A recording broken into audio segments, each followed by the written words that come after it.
How many bullets you got in you? 16, I think. Might be good to have a doctor look at you sometime. Might be good to have a doctor look at you sometime.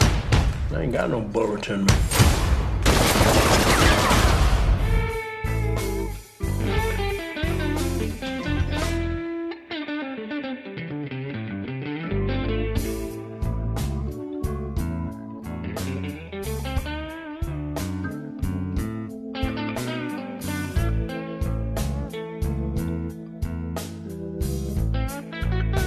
Growing up in Texas, you hear lots of stories. I think just the term Bonnie and Clyde goes beyond the 1930s and becomes symbolic of something else in a strange way. But I'd heard lots about Bonnie and Clyde, and also everybody in Texas seems to have a story. Like, my grandmother in this town met Clyde Barrow when they came through, or I got an autograph from Bonnie in my book, and there's all these stories. Or they had a ham sandwich at this cafe.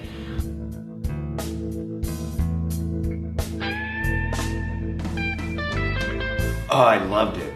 I absolutely loved it. I mean, it's still very high on my list. It's a movie I like a lot. I think it opened the door for many of my favorite movies of the 70s because it was so violent and so kind of anti-hero based. And let's be honest, it wasn't intended to be a historical document at all. It was intended to be anti-establishment. It was Vietnam War era. And so thematically it was about, sticking it to the man and all that kind of stuff.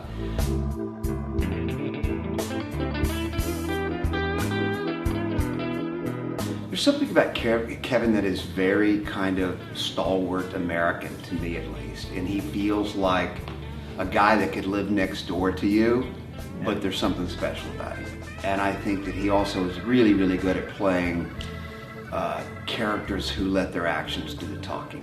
I just always thought that he would be really, really good for it. He read it several years back and felt like he wasn't old enough yet to play the role, so now it's great.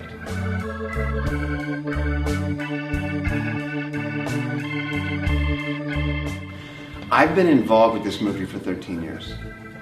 John Fusco and Casey Silver have been involved for 15 plus years.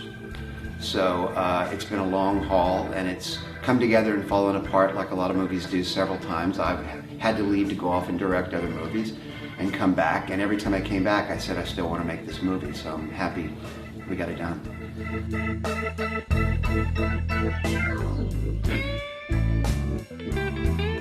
John Fusco's original script hinted at that. It's like we never quite get a great look at them. They're in the script and you're intercutting between Frank Hamer and Mamie Gault and Bonnie and Clyde. But John Schwartzman, our DP, and myself, we spent a lot of time thinking about how we wanted to photograph them and make them from a different movie. We wanted to almost film it as though it's a graphic novel. We wanted the colors to pop. We wanted the angles to be really, really interesting, knowing that we were going to shoot Frank's journey in a more naturalistic style. The idea being that you want the viewer, I think, to fall into the myth of Bonnie and Clyde and go, they dress well, they're sexy, the cars are great, they drive fast, they're dangerous, everything about it is sexy.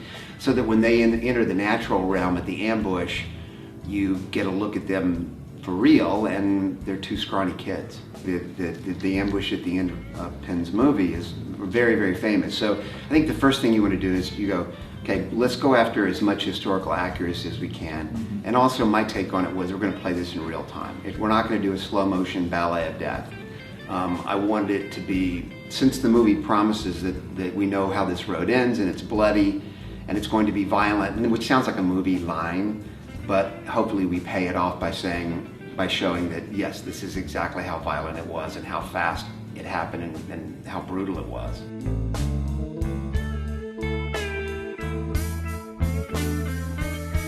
We toned it down a lot. Really? Yeah, I mean, not on purpose, it's just the way it kind of shook out, because there were, in reality, what happened is after the ambush, because it was on a rural road, they said, where can we go? Where's there a mortuary? So rather than take the bodies out of the car and try to move them, they said, let's just keep everything in the car, call a tow truck, and take it to Arcadia, which was the nearest town with a mortuary. And so it came into Arcadia and people went crazy. I mean, they loved Bonnie and Clyde when they were alive, and they loved them even more when they were dead. They were a branded, that's the pop mythology, the culture is the themes I think are true even today. But I mean, there was somebody who tried to cut Clyde's trigger finger off. People were taking pieces of their body, their hair, grabbing stuff off the car. It was mayhem and it was grotesque.